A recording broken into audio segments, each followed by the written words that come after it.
दोस्तों, railway LP के लिए हमारे द्वारा चलाई जा रही सीरीज को आगे बढ़ाते हुए आज हम सोल्व करने वाले हैं मॉक टेस्ट 18, जो कि कंप्लीट फुल लाइन टेस्ट होगा। आप सभी क्वेश्चन को अच्छी तरीके से अटैम्प्ट करने की कोशिश करें और अपना स्कोर कमेंट में जरूर बताएं। तो देखते हैं पहला क्वेश्चन कि निम्नलिखित में से कौन सा गैसों का समूह ग्रीन हाउस गैस या ग्रीन हाउस इफेक्ट का में मुख्य योगदान देता है। इसमें ऑप्शन दिए हैं nitrogen, oxygen, carbon dioxide, methane, organ और हीलियम, हाइड्रोजन और नियोन। सही उत्तर हो जाएगा इसमें ऑप्शन बी, कार्बन डाइऑक्साइड और मीथेन। ये मुख्य रूप से ग्रीन हाउस इफेक्ट को बनाने में या ग्रीन हाउस गैस को बनाने में मुख्य योगदान इन्हीं का होता है। इसके बारे में और देख लीजिए आप कि ग्रीन हाउस गैसों जैसे कार्बन डाइऑक्साइड CO2 और मीथेन CH4 वातावरण में ऊष्मा को रोककर पृथ्वी की सतह का तापमान बढ़ाने का काम करते हैं। इसी कारण ग्रीन हाउस प्रभाव कहलाता है। अच्छा, इसके बारे में एक बात आपको और पता होनी चाहिए। मीथेन मेन तौर पर आपके जो धान खेतों में पाई जाती है और जो पशुओं के जो आपका गोबर होता है उसमें भी मीथेन गैस निकलती है। CO2 आपके जो सड़ी गली पदार्थ होते हैं उससे CO2 गैस निकलती है। तो ये सभी मिलकर एक ग्रीन हाउस इफेक्ट बनाते हैं, जिससे कि पृथ्वी के ऊष्मा को रोककर वातावरण को गर्म करने का काम करती है, जिससे कि ग्रीन हाउस इफेक्ट बन जाता है। इसी कारण पृथ्वी का टेम्परेचर लगातार बढ़ता जा रहा है। ये सब ग्रीन हाउस इफेक्ट के कारण ही होता है। अगला क्वेश्चन है कि जब कोई पदार्थ जलता है तो वह किस प्रकार की अभिक्रिया को प्रदर्शित करता है। ऑप्शन दिया है इसमें नंबर 1 है विलीयता, अपचयन, ऑक्सीकरण और संगठन। तो सही उत्तर हो जाएगा इसमें ऑप्शन सी, ऑक्सीकरण। जब कोई पदार्थ जलता है तो वह ऑक्सीकरण की अभिक्रिया को प्रदर्शित करता है। ऑक्सीकरण अभिक्रिया उसको बोला जाता है जब कोई अभिक्रिया जल के साथ क्रिया करके OH आयन देता है, मतलब OH आयन उससे निकलता है या उत्पन्न होता है, तो उसी को ऑक्सीकरण अभिक्रिया बोला जाता है। या जब कोई पदार्थ जल के साथ क्रिया करके हाइड्रोक्साइड आयन या OH आयन देता है या उत्पन्न करता है, उसको क्षारीय अभिक्रिया बोलेंगे, या फिर उसको आप अपचयन बोलते हैं। देखिए इसके बारे में कि जब कोई पदार्थ जलता है तो वह ऑक्सीजन के साथ अभिक्रिया करेगा और ऑक्सीकरण होता है। यह एक रासायनिक प्रक्रिया है जिसमें आपकी ऊर्जा का उत्सर्जन होगा। ठीक है, इससे ऊर्जा निकलती है। देखिए इसका अगला क्वेश्चन है कि स्थैतिक घर्षण या स्टैटिक फ्रिक्शन का अधिकतम मान किस पर निर्भर करता है। जो स्टैटिक घर्षण होता है उसका अधिकतम मान किस पर निर्भर करता है। ऑप्शन दिया है इसमें गति की दिशा पर, संपर्क बल पर, त्वरण पर और घनत्व पर। सही उत्तर हो जाएगा इसमें ऑप्शन बी, संपर्क बल। जो अभी कॉन्टैक्ट फोर्स होता है ये उस पर निर्भर करता है। स्थैतिक फ्रिक्शन का मतलब होता है कि जो संपर्क में आए किसी वस्तु के बीच में लगता है जिससे कि हम चल पाते हैं, तो एक फ्रिक्शन के कारण ही चल पाते हैं। अगर फ्रिक्शन कम होगा तो हम चल नहीं पाएंगे। बर्फ़ पर चलना कठिन होता, ये सब फ्रिक्शन के कारण ही है। फ्रिक्शन कम होगा तो हम बर्फ़ पर नहीं चल पाते। ठीक है, क्योंकि कॉन्टैक्ट फोर्स पूरी तरीके से काम इसमें नहीं करती। देखिए इसके बारे में कि स्थैतिक घर्षण का अधिकतम मान सतहों के बीच जो संपर्क बल होता है कॉन्टैक्ट फोर्स पर निर्भर करता है। यह घर्षण बल उस समय तक बढ़ता रहता है जब तक कि वस्तु गति में ना आ जाए। यह उस समय तक काम करेगा जब तक कि वस्तु स्थिर अवस्था से गति में ना चली जाए। देखिए क्वेश्चन अगला कि निम्नलिखित में से कौन सा यौगिक जल या घोल में अम्लीय गुण को प्रदर्शित करता है। ऑप्शन दिया है इसमें NaCl, CH3COOH, NaOH, KOH।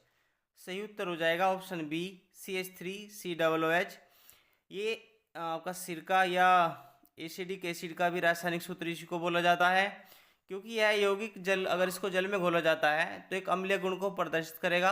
अम्लीय गुण को पहचान अगर आपको पता होनी चाहिए कि pH स्केल वैल्यू जिसकी 7 से कम होती है वो आपका अम्लीय गुण प्रदर्शित करेगा, और जिसकी 7 से ज़्यादा हो जाती है वो क्षारीय गुण को प्रदर्शित करता है, और जिसकी 7 होती है वो उदासीन होता है।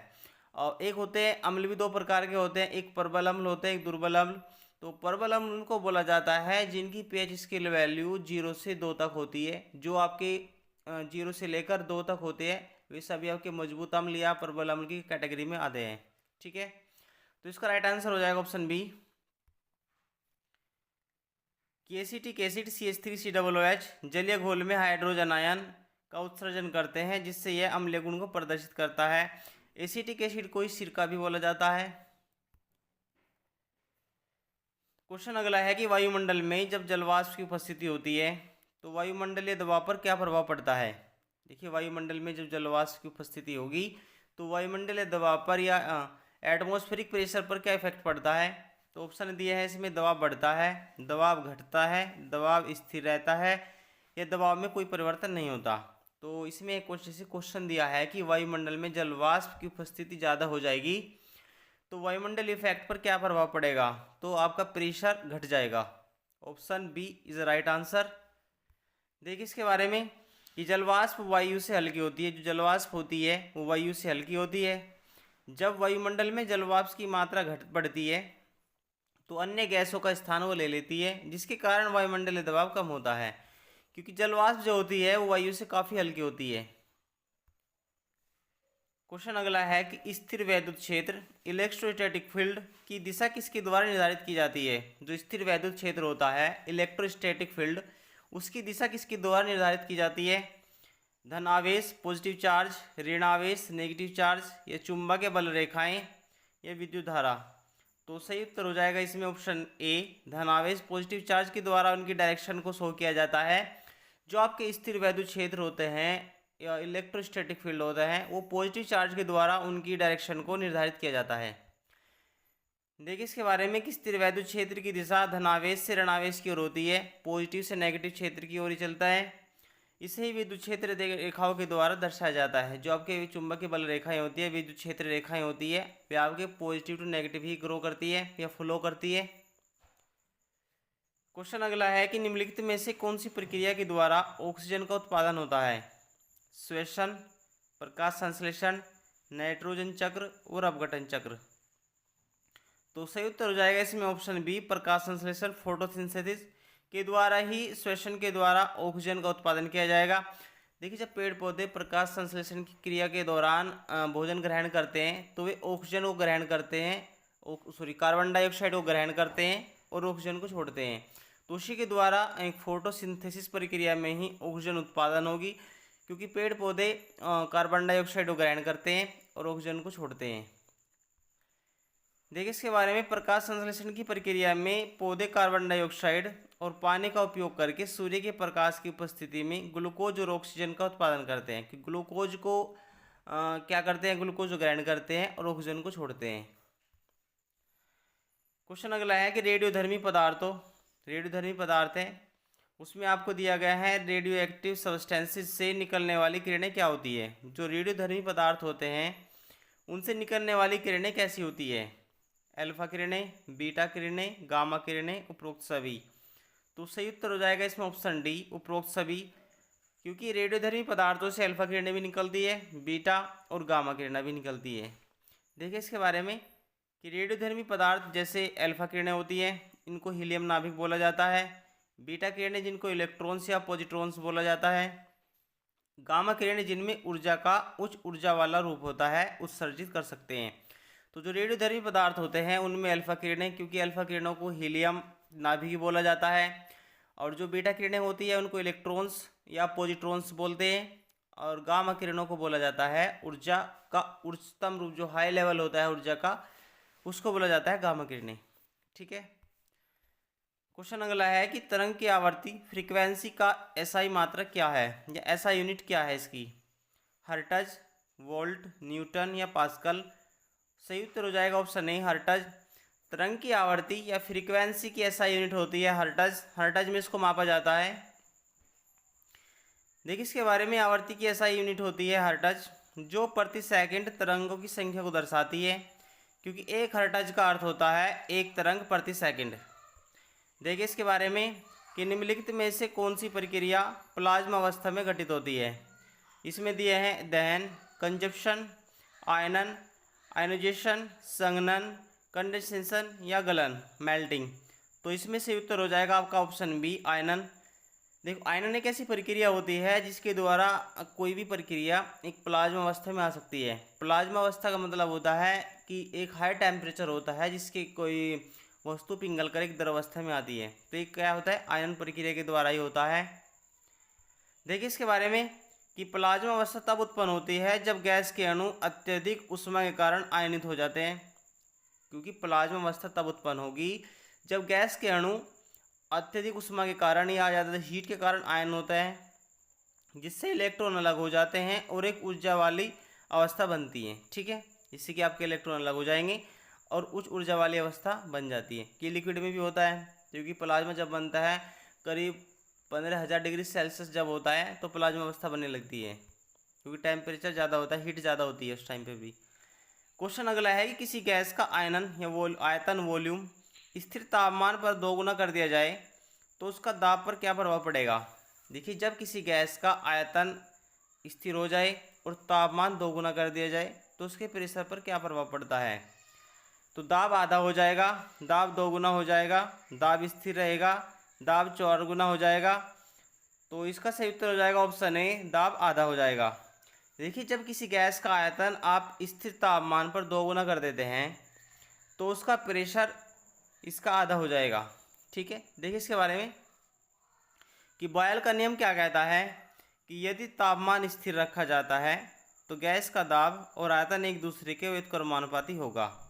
देखो, अगर तापमान स्थिर है तो गैस का दाब और आयतन एक दूसरे के व्युत्क्रमानुपाती होगा। अगर गैस का दाब अगर आप बढ़ाएंगे तो उसका आयतन घट जाएगा। जैसे गैस का दाब अगर आप 2 गुना कर देंगे तो आयतन आधा हो जाएगा। तो इसके आपका इनडायरेक्टली प्रोपोर्शनल होता है।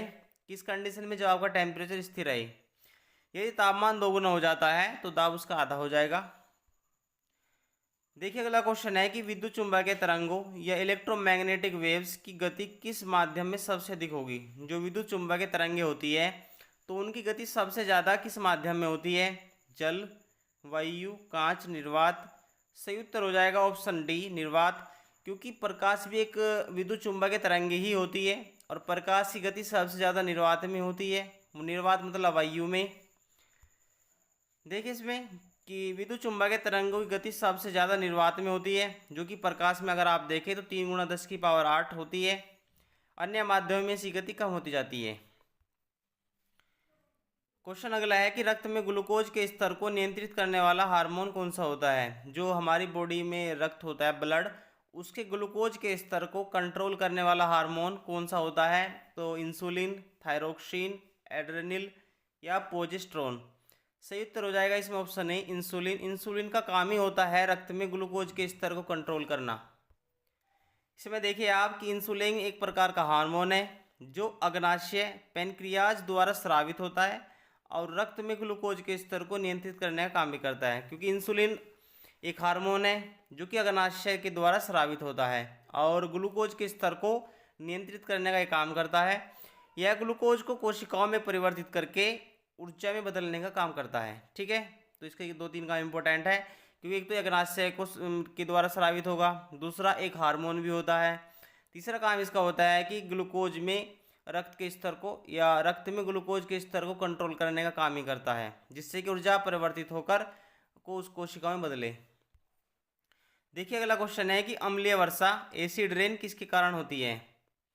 ऑप्शन दिया है इसमें कार्बन डाइऑक्साइड के कारण, सल्फर डाइऑक्साइड, नाइट्रोजन ऑक्साइड के कारण, मीथेन के कारण, ऑक्सीजन के कारण। सही उत्तर हो जाएगा इसमें ऑप्शन बी, क्योंकि अम्लीय वर्षा का जो कारण हो सकता है वो सल्फर डाइऑक्साइड SO2 और नाइट्रोजन ऑक्साइड NO2 हो सकता है। ठीक है, देखिए इसके बारे में कि सल्फर डाइऑक्साइड SO2 और नाइट्रोजन ऑक्साइड होता है NOx। जब वायुमंडल में पानी के साथ ही मिलकर सल्फ्यूरिक अम्ल और नाइट्रिक अम्ल बनाते हैं तो अम्लीय वर्षा कारण बनते हैं। क्योंकि अम्लीय वर्षा जब होती है तो ये सल्फर डाइऑक्साइड गैसें होती है और नाइट्रोजन ऑक्साइड, ये वायुमंडल में जो पानी होता है उसके साथ मिलकर ही सल्फ्यूरिक अम्ल और नाइट्रिक एसिड बनाते हैं। ठीक है, देखिए अगला क्वेश्चन है कि परमाणु संलयन जो होता है, न्यूक्लियर फ्यूजन के लिए आवश्यक प्रमुख शर्त क्या रखी गई है। उच्च दाब, उच्च तापमान, कम ताप और कम दाब। सही उत्तर हो जाएगा ऑप्शन बी, उच्च तापमान। क्योंकि जो परमाणु संलयन होता है, न्यूक्लियर फ्यूजन, उसके लिए मुख्य शर्त रखी गई है उसका हाई टेम्परेचर होगा। ठीक है, उच्च तापमान उसका होगा।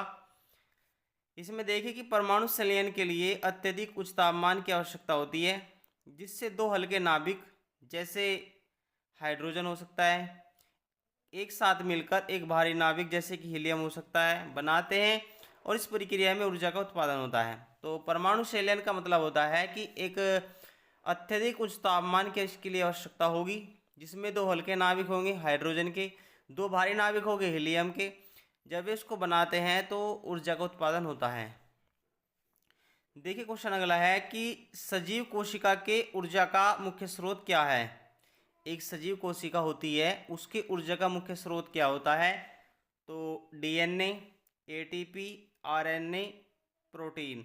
सही उत्तर हो जाएगा option B ATP, adenosine triphosphate. क्योंकि सजीव जैसे हम इंसान एक सजीव है, में कोशिका का ऊर्जा जो होती है, कोशिका के अंदर ऊर्जा, उसका मुख्य स्रोत क्या होता है? तो एटीपी होता है।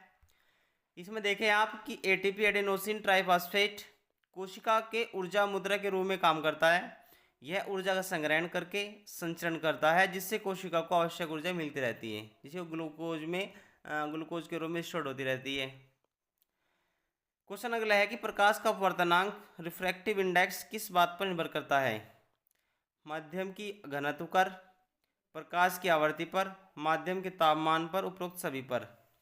तो सही उत्तर हो जाएगा ऑप्शन डी, क्योंकि प्रकाश का जो अपवर्तनांक है, रिफ्रैक्टिव इंडेक्स होता है, वो निर्भर करता है माध्यम की घनत्व पर भी। माध्यम कैसा है, उसकी डेंसिटी कैसी है, दूसरा प्रकाश की आवृत्ति कैसी है, लाइट की फ्रीक्वेंसी कैसी है, माध्यम सघन है विरल है, कैसा है। दूसरा माध्यम के तापमान पर भी, उसका टेम्परेचर कैसा है, मीडियम का। तो सभी पर निर्भर करता है। ठीक है, इसके बारे में देखिए, अपवर्तनांक माध्यम की घनत्व हो गया, प्रकाश की आवृत्ति और माध्यम के तापमान पर निर्भर करता है।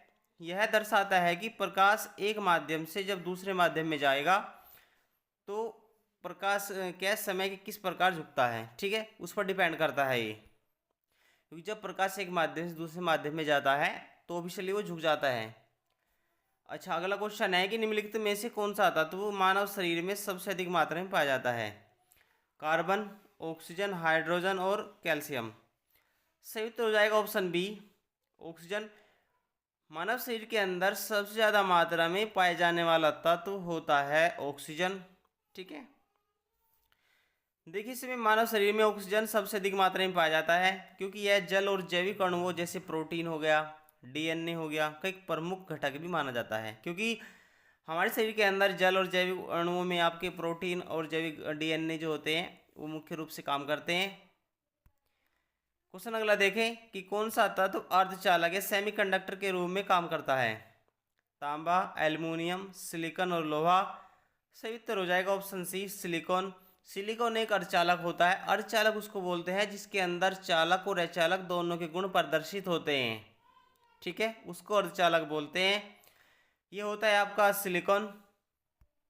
देखिए इसके बारे में कि सिलिकॉन एक अर्धचालक है जो इलेक्ट्रॉनिक उपकरणों, व्यापक रूप से आपका आईसी होता है, उसको बनाने में काम करता है, या इलेक्ट्रॉनिक उपकरणों में व्यापक रूप से इसका उपयोग किया जाता है। यह अच्छे विद्युत गुणों के कारण कंप्यूटर चिप्स आईसी बनाने में भी इस्तेमाल किया जाता है। कंप्यूटर चिप्स भी इसी की बनती है। आज का अंतिम क्वेश्चन है कि प्रकाश की कौन सी तरंग में तरंग दैर्ध्य सबसे कम होती है? कि प्रकाश की ऐसी कौन सी तरंग होती है जिसमें तरंग दैर्ध्य सबसे कम होगी? लाल, हरा, नीला, बैंगनी। तो सही उत्तर हो जाएगा ऑप्शन डी बैंगनी, क्योंकि बैंगनी रंग की तरंग दैर्ध्य सबसे कम होगी। ठीक है, और लाल रंग की तरंग दैर्ध्य होती है सबसे ज़्यादा। देखिए इसके बारे में कि दृश्य प्रकाश स्पेक्ट्रम में बैंगनी रंग की तरंग दैर्ध्य सबसे कम होती है और ऊर्जा सबसे अधिक होती है। क्योंकि तरंग दैर्ध्य बैंगनी रंग की सबसे कम होगी, इसलिए उसकी ऊर्जा सबसे ज़्यादा होती है। अगर आप बात करें लाल रंग की, तो लाल रंग की तरंग दैर्ध्य सबसे ज़्यादा होती है, लेकिन उसका ऊर्जा स्तर उसका कम होता है।